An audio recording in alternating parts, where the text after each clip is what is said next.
할렐루야. 오늘 부른 찬양처럼 하나님께서 평강으로 우리 모든 성도님들 인도해 주실 줄로 믿습니다.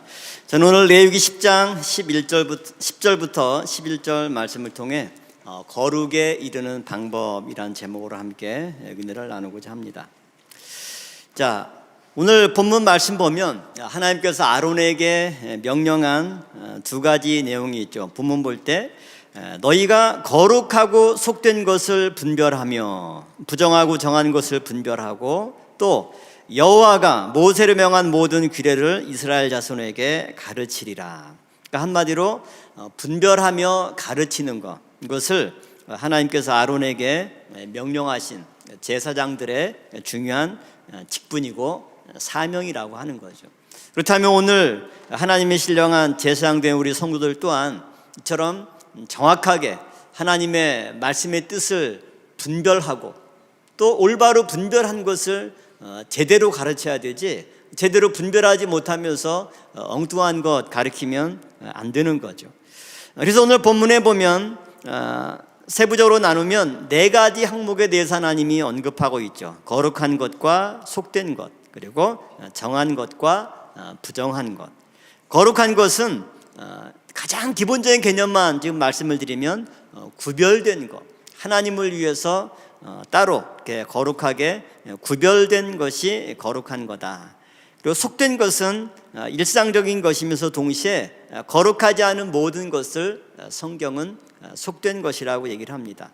그리고 정한 것과 부정한 것이 있는데, 정한 것은 정결한 것, 그러니까 아주 순수하고 깨끗하고 전혀 오염되지 않은 그러한 순수한 상태를 정한 것이다, 이렇게 얘기를 합니다. 그 다음에 부정한 것은 비정상적이고 의식적으로 더럽혀진 것. 그래서 에스겔 22장 26절에도 보면 하나님이 그 당시 제사장들을 책망하죠. 그 책망한 이유는 뭐냐면 제사장들이 분명히 레위기 10장 오늘 본문 말씀처럼 올바로 분별하고 백성들을 가르쳐서 하나님 앞에 성별된 삶을 살도록 인도해야 되는데, 그 제사장들이 거룩함과 속된 것을 분변치 아니하였으며 부정함과 정한 것을 사람으로 분변하게 하지 아니하였으며, 그러니까 제대로 분별하는 것을 가르치지 않았다는 것이죠. 그 결과 어떻게 됐습니까? 그 눈을 가리워 나의 안식일을 보지 아니하였으며 내가 그 가운데서 더럽힘을 받았느니라. 그러니까 제사장들이 제대로 분별하고 가르치지 않은 결과 누가 피해를 본 거예요? 하나님이 더럽혀졌다. 하나님의 거룩이 훼손되는 결과를 가져왔다라고 하는 거죠. 그러므로 이 율법을 지키는 것, 우리가 거룩해야 되는 이유는 뭐냐면 우리의 구원과 우리의 거룩한 삶을 위해서도 중요하지만 하나님의 거룩이 훼손되지 않고 유지되는 데도 굉장히 중요한 의미가 있다라고 하는 거죠. 이 내용을 정리한 도표가 우리 구속사 시리즈 12권 책 53페이지에 나와 있는 도표입니다.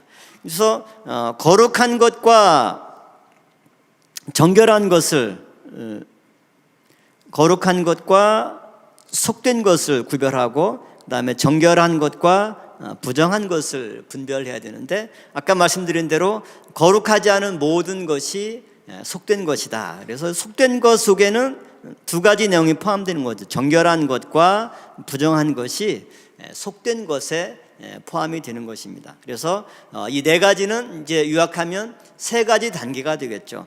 처음에는 부정한 단계, 두 번째는 정결한 단계, 마지막 최종적인 단계가 거룩한 상태다, 이렇게 말씀하고 있는 거죠.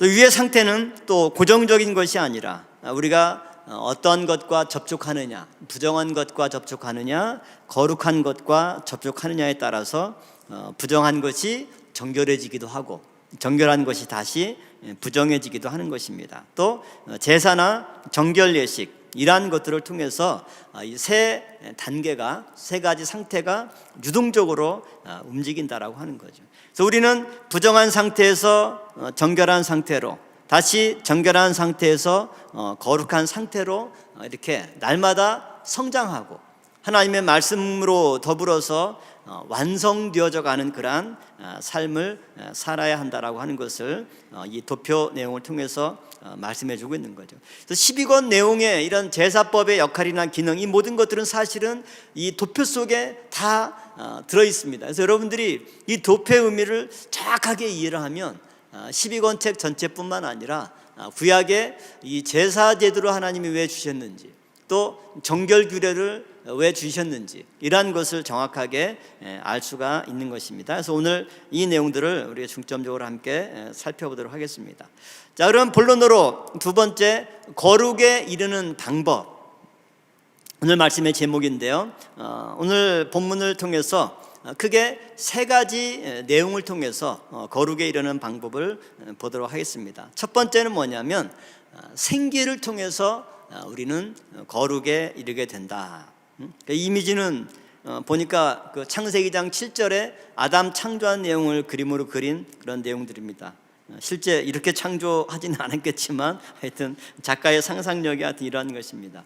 자, 그러면 하나님께서 어떻게 생기를 통해서 우리를 거룩하게 하느냐, 이것은 창세기장 7절 말씀을 통해서 살펴볼 텐데요. 창세기장 7절은 우리가 알다시피 하나님의 인간 창조에 관한 본문입니다. 특별히 아담을 흙으로 창조하고 생기를 불어넣어서 그 흙으로 창조한 사람이 생명이 되었다라고 하는 말씀이죠.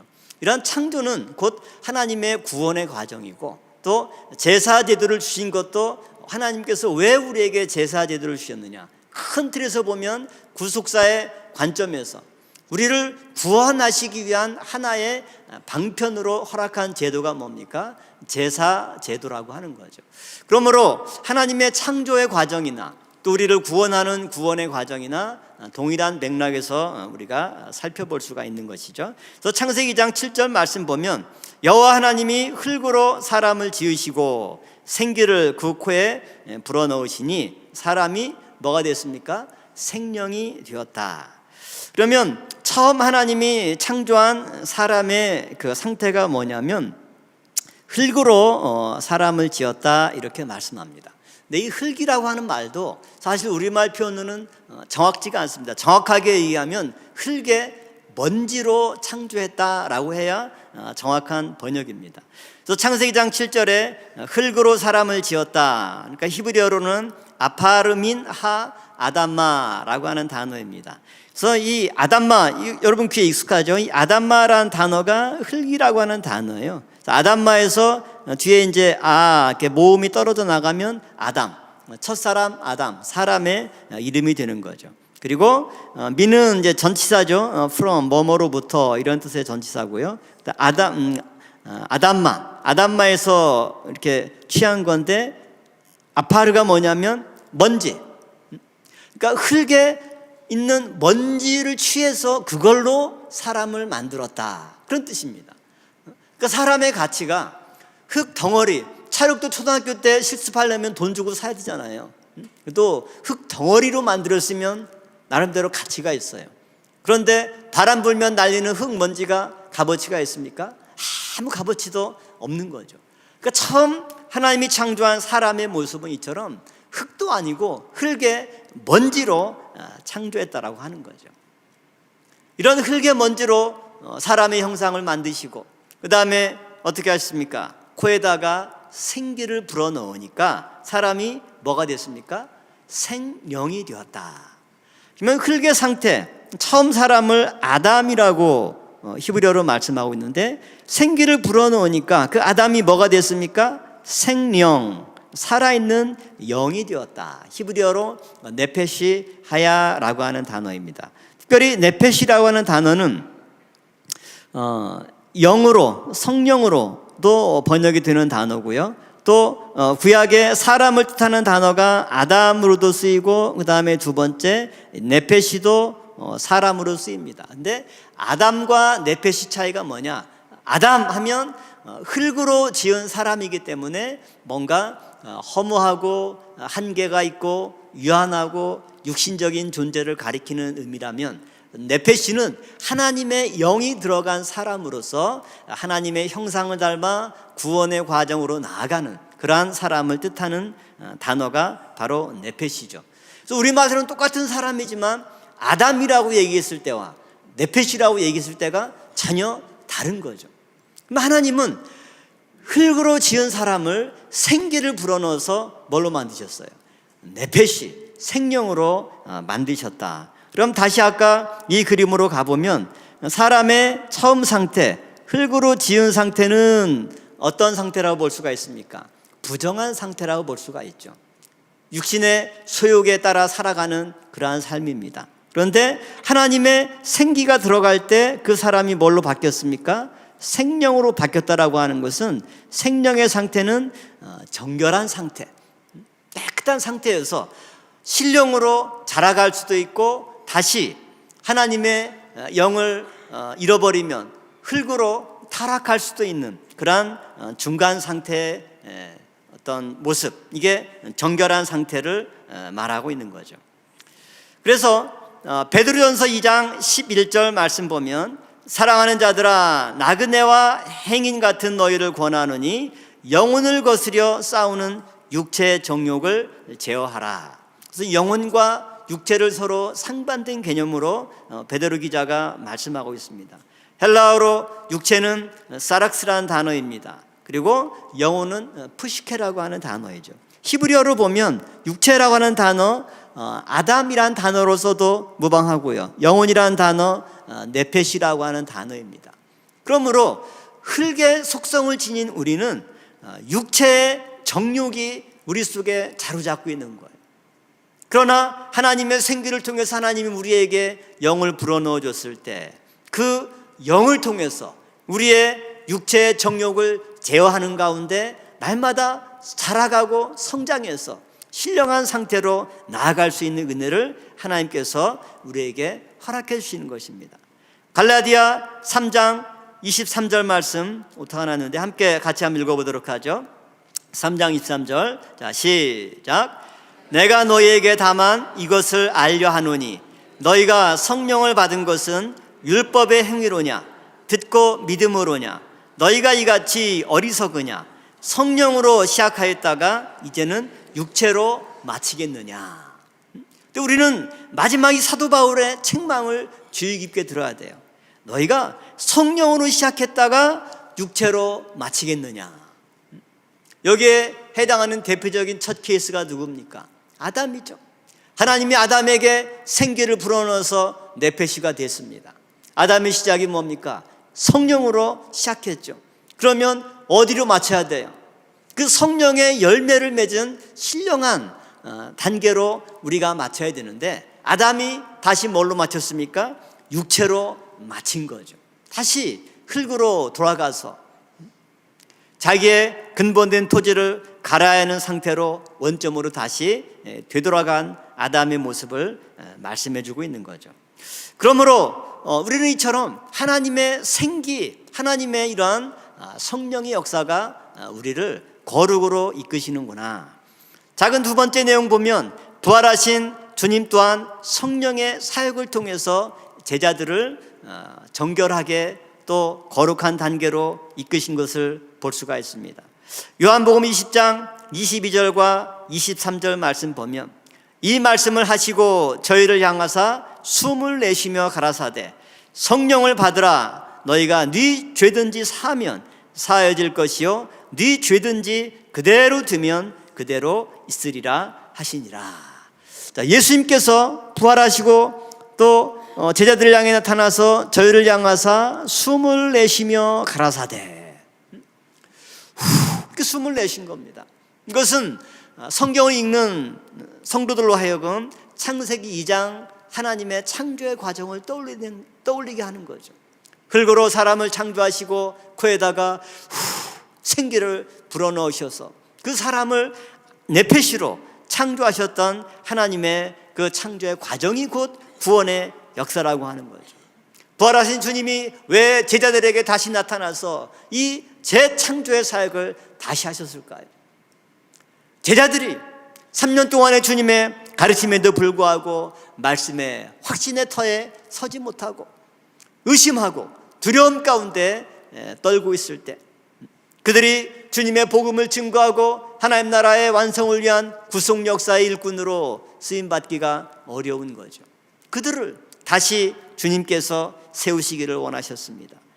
성령의 숨을 내쉴 때 나약했던 제자들이 이제는 어떤 제자로 바뀌고 있습니까? 너희가 네 죄든지 사하면 사해질 것이요 네 죄든지 그대로 두면 그대로 있으리라.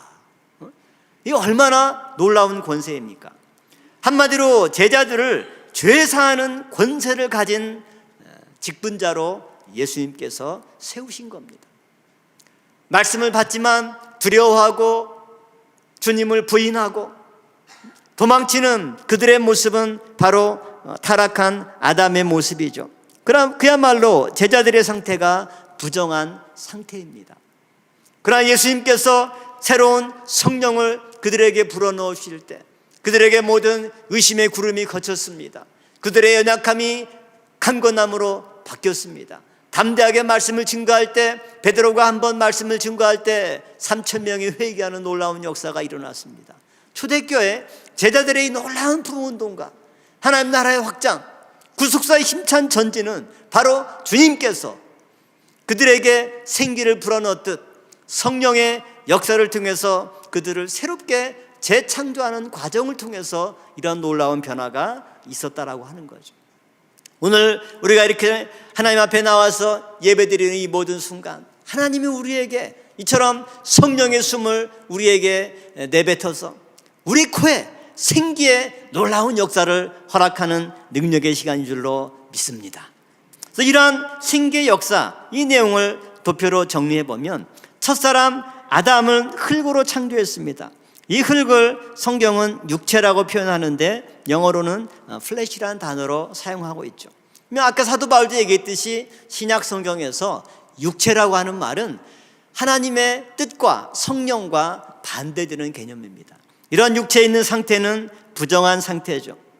이러한 상태에서 하나님께서 생기를 불어넣어서 첫사람 아담을 생명으로 만드셨습니다. 이 생명이 바로 네페시입니다. 이 네페시를 가리켜서 사도 바울은 고린도전서 15장에서 산영이다 이렇게 말씀하고 있죠. 그런데 사도 바울은 이 첫사람 아담을 산영으로 얘기를 하면서 마지막 아담에 대해서 논증하고 있죠. 이 마지막 아담은 생명의 단계에서 이제 신령의 단계로 열매를 맺은 상태이죠.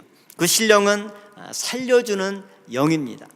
생명은 영어로 얘기하면 living soul, 그러니까 죽은 상태에서 살아있는 어떤 영혼, 살아있는 사람이라고 얘기한다면 신령은 살려주는 영, life giving soul, 그러니까 다른 사람에게 생명을 줄 수 있는 영혼이라는 거죠. 예수님께서 제자들에게 생명을 불어넣어서 그들을 살리고 죽은 자를 살리는 역사를 했던 것처럼 주님의 그 성령을 받은 제자들 또한 그 말씀 증거를 통해서 병든 자를 고치고 죽은 자를 살아나게 하는 이 놀라운 하나님의 구속 역사를 감당할 때 우리는 마지막 아담 되셨던 예수 그리스도를 본받아서 이제 산 영에서 어떠한 상태로 살려주는 영의 상태로 자라가야만 되는 것입니다. 그래서 아까 사도 바울이 얘기한 대로 너희가 성령에서 시작했으면 어디로 올라가야 됩니까? 이제 신령한 상태로 올라가야 되는데 너희가 다시 육체로 마치겠느냐? 이런 책망이 다시 우리에게 주어지면 안 되겠죠. 그러므로 우리는 오늘 본문 레위기 10장 말씀으로 이 도표 내용을 적용해 보면 흙의 상태는 부정의 상태입니다. 그리고 생명의 상태는 정결한 상태죠. 하나님이 불어넣어진 생기의 말씀을 통해서 신령으로 자라갈 수도 있고 또 육체의 소욕을 이기지 못하면 다시 흙으로 타락할 수밖에 없는 그러한 이중적인 상태, 이게 생명의 상태입니다. 이 상태에서 말씀을 통해 성장해서 자라가게 되면 드디어 거룩의 상태로 나아가는 거죠. 사도 바울은 이 내용을 고린도전서 15장 44절부터 46절에서 말씀하고 있습니다. 육의 몸으로 심고 신령한 몸으로 다시 사나니 육의 몸이 있은즉 또 신령한 몸이 있느니라. 기록된 바 첫사람 아담은 산 영이 되었다 함과 같이 마지막 아담은 살려주는 영이 되었나니 그러나 먼저는 신령한 자가 아니요 육이 있는 자요 그 다음에 신령한 자니라. 오늘 사도 바울은 여기서 육의 몸과 산 영을 같은 동의어로 말씀하고 있죠. 그 다음에 신령한 몸과 살려주는 영을 같은 뜻으로 얘기를 하고 있습니다. 처음 창세기 2장 7절 우리 인류의 역사의 시작은 아담으로부터 시작하는 거죠. 그 아담으로부터 시작했다는 것은 흙의 상태가 아니라 하나님이 생기를 불어넣어 주셔서 하나님의 영이 있고 하나님의 말씀을 알아듣고 하나님의 형상이 있는 그러한 사람을 가리킵니다. 그런 상태를 사도 바울은 또 육의 몸을 가졌다. 그 육의 몸을 가진 사람은 산 영이라고 하는 거죠. 이런 산 영의 상태에서 우리가 살려주는 영의 상태로 성장하게 되면 똑같은 몸을 가지고 있지만 우리의 몸은 신령한 몸인 겁니다. 육의 몸을 가지고 있을 때는 우리의 육신의 소욕이 성령의 소욕보다 강합니다. 그러므로 마음은 원이르되 우리의 육신이 약해서 늘 패배할 수밖에 없고 그런 연약한 우리의 상태인 거죠. 그러나 신령한 몸은 우리의 몸이 온전히 하나님의 영에 순종하고 하나님의 영의 지배를 받기 때문에 사도 바울처럼 오라 나는 곤고한 사람이로다 이러한 갈등도 이제 없는 거죠. 왜? 온전히 하나님의 영이 승리했기 때문에. 이러한 신령한 몸, 영어로 spiritual body, 얼마나 영광스럽고 얼마나 소망적인 우리의 비전입니까? 우리 평강제일교회 구원론에 있어서 가장 큰 특징이 있다면 그것은 변화 구원론이죠. 부활을 통해서 뿐만 아니라 우리의 영육이 하나님의 영광의 몸으로 변화되는 것인데 그것이 바로 신령한 몸입니다.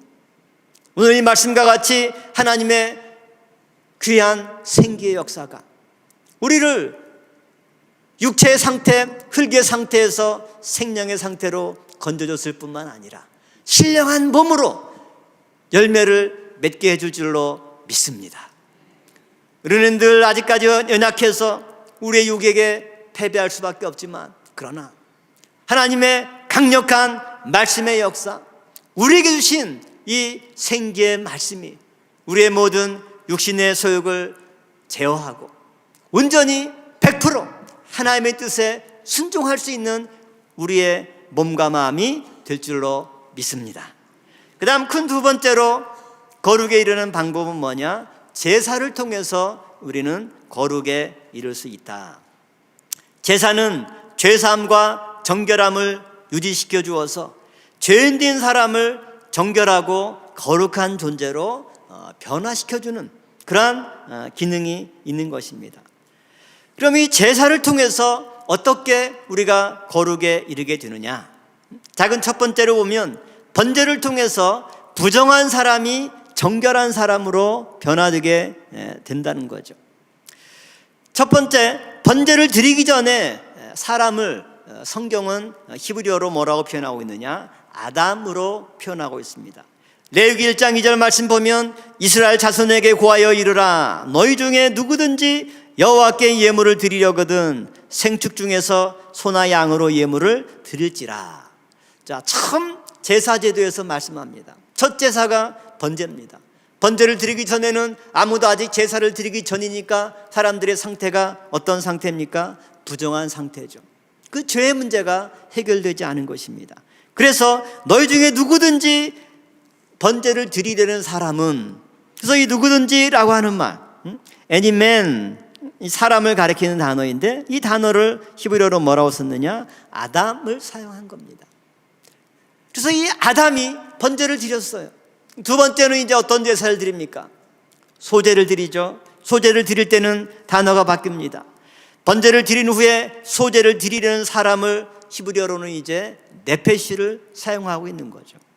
그래서 레위기 2장 1절 말씀 보면 누구든지 소제의 예물을 여호와께 드리려거든 고운 가루로 예물을 삼아 그 위에 기름을 붓고 또 그 위에 위향을 놓아. 누구든지 여기서는 네페시를 사용하고 있다는 거죠.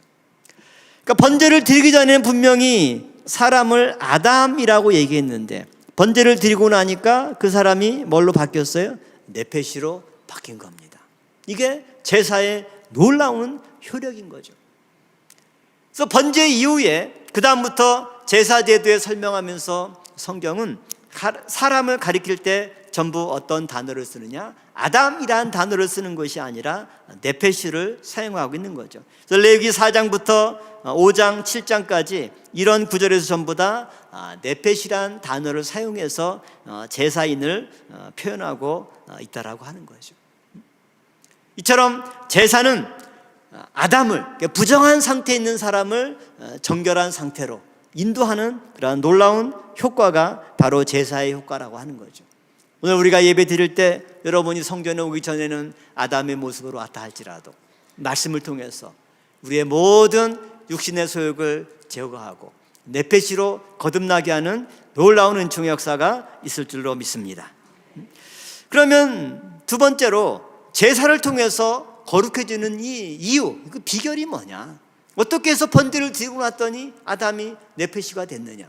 그것은 제사의 절차를 잘 보면은 답이 있습니다. 제사의 요소에는 세 가지가 있는 거죠. 씻음과 핏뿌림과 불로 태움, 이 세 가지 과정이 있고 이 과정을 통해서 우리의 모든 더러운 것들을 깨끗하게 씻겨서 정결하게 만들고 더 나아가서 거룩으로 인도하신다라고 하는 거죠. 작은 첫 번째는 씻음입니다. 즉 제사 드릴 때 가장 중요한 것은 제물의 더러운 것을 씻는 과정을 통해서 제사인의 죄와 부정을 씻겨내는 그러한 경험을 하게 된다라고 하는 거죠. 그래서 레위기 1장 13절 말씀 볼 때도 그 내장과 정갱이를 물로 씻을 것이요.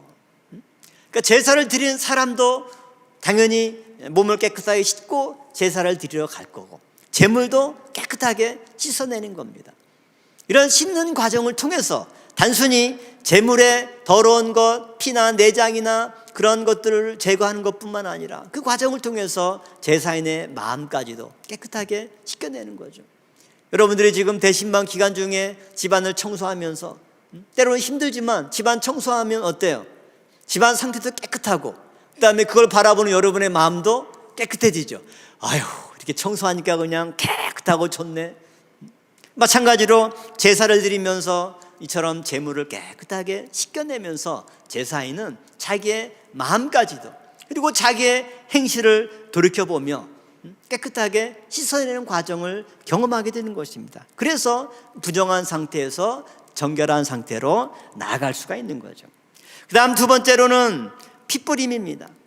짐승 제물의 핏뿌림을 통해서 제사인의 죄가 사해지고 부정한 존재에서 정결한 존재로 변화가 되는 거죠. 핏뿌림은 크게 세 가지가 있죠. 제단불에 바르는 거, 이 그림에 나와 있는 것처럼 손가락으로 뿌리는 거, 그 다음에 양푼에 담아서 붓는 거. 제사의 이런 내용과 절차에 따라서 방식은 상이하지만 그러나 공통적으로 제사에서 빠져서는 안 될 가장 중요한 핵심이 뭡니까?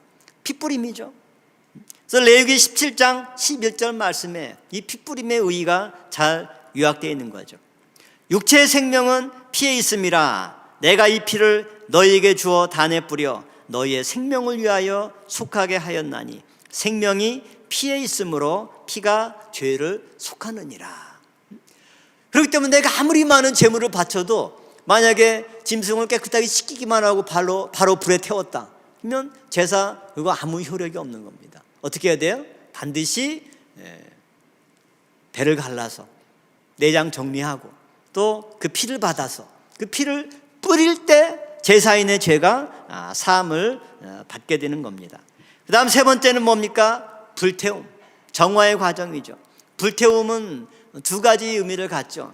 한 가지는 소멸, 태워서 없애버리니까 소멸이고 두 번째는 그 과정을 통과했을 때는 모든 불순물을 제거하고 정금같이 나오는 거니까 이 불태움의 긍정적인 면은 우리를 연단시키고 정화시키고 완전히 새롭게 거듭나게 하는 게 불태움의 의미죠. 제단에서 제물을 불태웁니다. 이때 하나님은 그 제물에 불타오르는 그 연기를 맡으시고 그것을 우리 성경은 흠양하시다 이렇게 표현하고 있죠. 그리고 하나님의 모든 죄에 대한 진노가 누그러지고 하나님의 마음이 풀려서 우리의 죄를 사해 주셨다 이렇게 말씀하고 있는 거죠. 그래서 이 연기가 하나님의 코에, 물론 의인화된 표현이지만 하나님의 코에 도달하게 하는 방법은 뭐냐면 재물을 불로 태우는 방법밖에 없습니다. 레위기 2장 2절 말씀 봐도 아론의 자손 제사장들에게로 가져올 것이요 제사장은 그 고운 기름가루 한 줌과 그 모든 위향을 취하여 기념물로 단 위에 불사를 지니 이는 화제라, 여호와께 향기로운 냄새니라. 화제, 불로 태운다라고 하는 거죠. 그럴 때 이것이 하나님께 향기로운 냄새가 되어서 우리의 죄를 사해 주는 것, 이러한 모든 과정이 제사에 포함되어 있는 중요한 세 가지 절차라고 하는 거죠. 그리고 이러한 구약의 세 가지 요소를 예수님께서는 십자가에 단번에 이루신 거죠. 그래서 사도 요한은 요한일서 5장 5절부터 6절 말씀 보면 예수님을 물과 피로 임하신 자다, 우리를 물로 깨끗하게 씻기시고 피로 우리의 모든 죄를 사하시는 분으로서 십자가상에서 이런 구약의 모든 제사 제도를 단번에 영원히 이루신 분입니다. 그 다음 이제 세 번째로 거룩에 이르는 방법이 뭐냐? 접촉을 통해서. 그러니까 접촉을 통해서 부정한 것이 정결하고 거룩한 존재가 되기도 하고 또 그 반대로 부정해지기도 하는 거죠. 특별히 레위기 11장부터 15장까지의 정결 규례는 특별히 이러한 접촉의 중요성을 말씀해 주고 있죠. 그래서 이 그림에서 보는 것처럼 성경의 제단 뿔이 거룩하기 때문에 죄를 지은 사람도 그 제단 뿔을 딱 잡으면 죄를 사함받고 사형에 처해야 되는 그런 중지인도 사형을 보류시킬 정도로 이 제단을 성경은 귀중하게 여겼던 거죠. 그래서 이 접촉의 과정은 크게 두 가지가 있습니다. 작은 첫 번째는 물리적인 접촉이 있겠죠. 그래서 부정한 것과 접촉하면은 사람들이 부정해지죠. 그래서 레위기에 나온 대표적인 사례로 짐승의 사체를 만지게 되면, 그러니까 만진다는 거는 접촉하는 거죠. 그러면 사람이 일시적으로 하루 동안 부정해집니다. 그 다음에 유출병자나 문둥병자, 이 질병에 걸리면 그 사람이 부정한 상태에 처하게 되고 또 이들이 만졌던 물건들, 뭐 책상을 만졌거나 의자에 앉았거나 손으로 문을 만졌거나 코로나 바이러스가 안 보이지만 바이러스 환자가 문고리를 만졌는데 그 다음 사람이 또 잡으면 감염이 되듯이 이 어떤 의식적인 이 부정의 개념이라고 하는 것이 부정한 사람뿐만 아니라 그 사람이 만진 것을 접촉해도 다 부정해지는 겁니다. 그러니까 이 접촉을 통해서 순식간에 부정이 이스라엘 전체에 퍼질 수가 있는 거죠. 반대로 거룩한 것과 접촉하게 되면 또 사람이 이 부정한 것을 떨치고 거룩에 이르게 된 겁니다. 그래서 아까 그림에 보셨듯이 거룩한 단에 접촉해도 거룩해지고 또 제사장 등 거룩한 사람과 접촉해도 어떻게 돼요? 거룩해지는 거예요. 이처럼 부정해질 수 있는 접촉과 거룩에 이르는 접촉, 이런 두 가지 물리적인 접촉이 있다라고 하는 거죠. 성경을 통해서 보면 부정한 짐승 먹어서는 안 되죠. 그래서 레위기 11장에 정부정 짐승 규례가 나옵니다. 그래서 이 부정한 짐승을 먹어도 부정해지는 거고 또 사체는 정결한 짐승이든 부정한 짐승이든 짐승의 사체, 이것도 만지면 일시적으로 부정해집니다. 그래서 레위기 11장 39절과 40절에 그 사체를 만지는 자는 저녁까지 부정할 것이며, 그것은 일시적으로 부정한 상태를 얘기합니다. 다음 두 번째는 부정한 사람이나 그들이 접촉했던 물건과 접촉하면 역시 어떻게 돼요? 부정해지죠. 그래서 레위기 15장 4절 5절 말씀 볼 때 유출병자뿐만 아니라 유출병이 있는 자의 눕는 상은 다 부정하고, 그러니까 지금으로 얘기하면 이제 침대죠.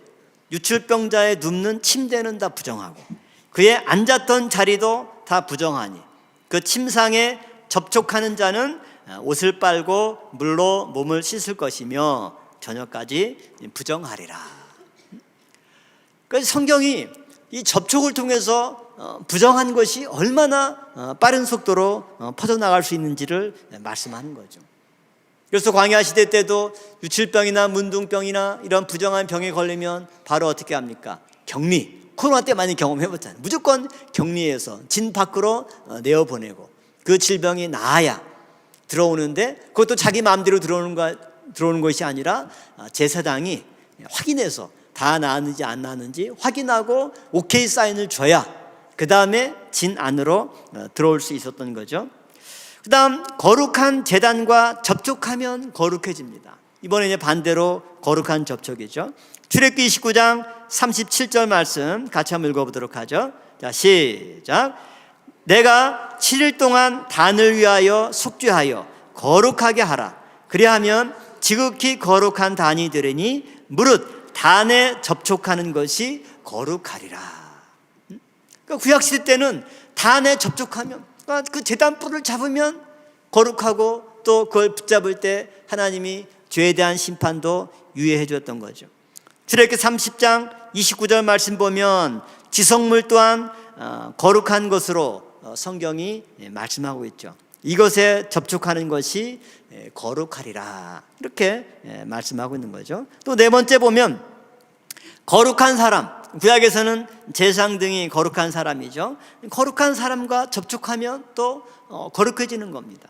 그래서 민수기 3장 3절 말씀 보면 이는 아론의 아들들의 이름이며 그들은 기름을 발리우고 거룩히 구별되어 제사장 직분을 위임받은 제사장들이라. 그래서 성경은 제사장을 어떤 존재로 말씀하고 있느냐? 거룩히 구별된 사람이다. 이 구별된 거룩한 사람과 접촉하면 또 어떻게 돼요? 그 접촉한 사람이 거룩해지는 거예요. 또 중요한 것은 이처럼 내가 무엇과 또 어떤 사람과 접촉하느냐에 따라서 내가 부정해질 수도 있고, 어쩔 수 있다? 거룩해질 수도 있다. 근데 사실 여러분들이 아이들 키우면서 애들이 학교 가면 늘 가장 많이 얘기하는 게 뭡니까? 가서 좋은 친구 사귀어라. 나쁜 친구 사귀면 안 되고 좋은 친구 사귀어라. 그래서 어떤 친구를 만나는가에 따라, 누구와 접촉하는가에 따라서 얘가 열심히 공부하기도 하고, 얘가 공부는 안 하고 그냥 맨날 껄렁껄렁하고 뭐 사고나치고 이럴 수가 있는 거죠. 우리가 교구 지금 형편을 쭉 봐도 어느 특정 교구는 굉장히 이제 뭐 교구마다 상황이 좀 다른데, 그러니까 이탈적으로 간 사람들 봐도 이게 누가 주도를 했고 또 누구와 친한가에 따라서 영향을 많이 받더라고요. 그러니까 우리가 신앙생활 하면서 이게 하나님 말씀 따라가는 게 교회 신앙생활인 줄 알았더니 지금 이렇게 교회 분쟁이 있고 이런 상황들 보니까 하나님보다 더 중요한 게 구역장이 누구인가, 지구장이 누구인가에 따라서 이게 그야말로 교회 안에 있느냐 밖에 있느냐 생사를 가르는 중요한 문제예요. 그건 오늘 말씀으로 비교하면 내가 누구하고 접촉했느냐, 이 문제입니다. 근데 성경은 창세기 2장 1절 2절 말씀 보면 6일 동안 창조하시고 일곱째 날에 안식하셨죠. 안식하시고 하나님이 뭐라고 말씀했냐면 그 일곱째 날을 복 주셨다. 그 일곱째 날 그 시간 자체가 하나님의 복을 받아서 거룩한 시간이 된 거예요. 그러므로 안식일이 성일이 된 거죠.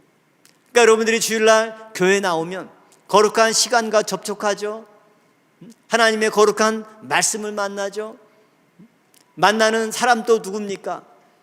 밖에서 만나면 그냥 친구, 동창, 친척인데 교회 안에서 만나면 어떤 사람이에요? 성도, 거룩한 사람을 만나는 거예요. 만나서 악수하면 누구하고 접촉한 거예요? 거룩한 사람과 접촉한 거예요. 또 예배 끝나고 여기서 이제 목사님들과 악수하죠. 목사님들과 악수하면은 뭐 한 거예요? 거룩한 접촉을 또 하는 거예요. 여러분이 앉아있는 의자, 여러분 집에 있으면 그냥 벤치가 되고 소파가 되지만 교회 안에 있으면 늘 올롱사님 강조하신 말씀대로 그 앞에 어떤 한자가 붙어요? 거룩할 성자가 붙는 거죠. 똑같이 물 마시는 컵도 집에 있으면 그냥 유리컵인데 교회에 있는 컵은 어때요? 성물. 그러니까 주일날 교회 와서 하나님께 예배 드리는 것이 얼마나 축복된 자리이고 축복된 시간인가, 또 하나님의 입장에서는 한 주간 동안 세상의 죄로 오염된 우리의 모든 죄악의 때를 다 먼지를 털어버리고 우리를 정결하게 하고 더 나아가서 신령한 상태로 거룩하게 나아가게 이끄는 하나님의 놀라운 구속의 방편, 이것이 주일 예배라고 하는 것을 알 수가 있죠. 자, 마가복음 5장 27절부터 34절 말씀까지 한번 같이 읽어봅니다. 좀 본문이 길지만 내용을 한번 보고 말씀을 드리도록 하겠습니다. 자, 같이 읽습니다. 시작. 예수의 소문을 듣고 무리 가운데 섞여 뒤로 와서 그의 옷에 손을 대니 이는 내가 그의 옷에만 손을 대어도 구원을 얻으리라 하밀러라. 이에 그의 혈루 근원이 곧 마름에 병이 나은 줄을 몸에 깨달으니라. 예수께서 그 능력이 자기에게서 나간 줄을 곧 스스로 아시고 무리 가운데서 돌이켜 말씀하시되 누가 내 옷에 손을 대었느냐 하시니 제자들이 여짜오되 무리가 에워싸 미는 것을 보시며 누가 내게 손을 대었느냐 물으시나이까 하되 예수께서 이 일 행한 여자를 보려고 둘러보시니 여자가 제게 이루어진 일을 알고 두려워하여 떨며 와서 그 앞에 엎드려 모든 사실을 여짜온대 예수께서 가라사대 따라 내 믿음이 너를 구원하였으니 평안히 가라 내 병에서 놓여 건강할지어다. 아멘. 자, 신약에서는 이제 혈루증 병명이 나오지만 구약에는 어떤 환자입니까? 유출병 환자죠. 유출병 환자, 부정한 여인이죠. 격리돼야 됩니다. 이 여자가 무리 가운데 섞여 들어왔다는 것 자체만으로도 율법에 의하면 심판을 받아야 돼요. 근데 이 여자가 누굴 만졌어요 지금? 예수님을 만졌죠. 그러니까 율법의 관점에서 보면은 이제 완전히 사람 하나 죽이려고 환장한 거죠. 왜? 부정한 여인이 다른 사람을 만지면 어떻게 돼요? 부정해질 거 아닙니까? 근데 만졌는데 예수님이 부정해졌습니까? 이 여인의 부정이 정결해졌습니까? 거꾸로 됐죠. 예수님은 거룩한 분이죠. 부정한 여인과 거룩한 분이 지금 접촉한 거예요. 과연 누가 이기느냐? 오늘 본문 말씀 보면 예수님께서 즉시 그걸 아시고 누가 내 옷에 손을 대었느냐? 그러니까 여자가 보인 반응이 두려워하여 떨며 와서 엎드려 모든 사실을 여짜온대. 그러니까 이 여인은 이제 어떤 생각을 했을까요? 아, 죽었구나. 탈로 났구나. 이 여인도 율법을 아는 거예요. 왜? 자기가 부정한 상태인데 돌아다니거나 누구를 만지거나 하면 안 된다는 걸 알아요. 근데 안 그러면 죽게 생겼으니까 마지막 정말 죽기 살기 심정으로 예수님을 지금 붙잡았던 거예요. 그 결과 어떻게 됐습니까? 여인의 모든 병도 나았을 뿐만 아니라 예수님께서 내 믿음이 너를 구원하였다. 거룩한 예수님을 접촉할 때 이처럼 부정한 여인의 그 모든 질병이 낫고 그 죄에서 해방을 받는 놀라운 역사, 이것이 예수님께서 당신의 거룩한 접촉을 통해서 부정한 여인을 구원해 주시고 정결한 상태로, 그래서 그 상태에서 날마다 하나님과 동행하고 말씀으로 꾸준하게 자라갈 때 신령한 몸으로 이르는 과정을 예수님께서 분명히 보여주고 있는 거죠. 또한 영적인 접촉이 있습니다. 물리적인 접촉뿐만 아니라 이 영적인 접촉은 부정한 생각이나 말과 접촉하면 사람이 부정해지고 악한 자의 편에 서게 되는 거죠. 그래서 민수기 11장 4절 말씀 볼 때도 이스라엘 백성들이 왜 광야에서 다 엎드러졌느냐? 섞여 사는 무리와 접촉했기 때문에. 이것은 물리적인 접촉이라기보다 그들의 신앙, 그들의 말, 그들의 태도, 이런 것들이 주변 사람들에게 오염이 되고 전염이 되어서 영향을 받는 거죠. 사실 신약 교회 시대는 물리적인 접촉보다 더 중요한 게 뭡니까? 영적인 접촉이 중요합니다.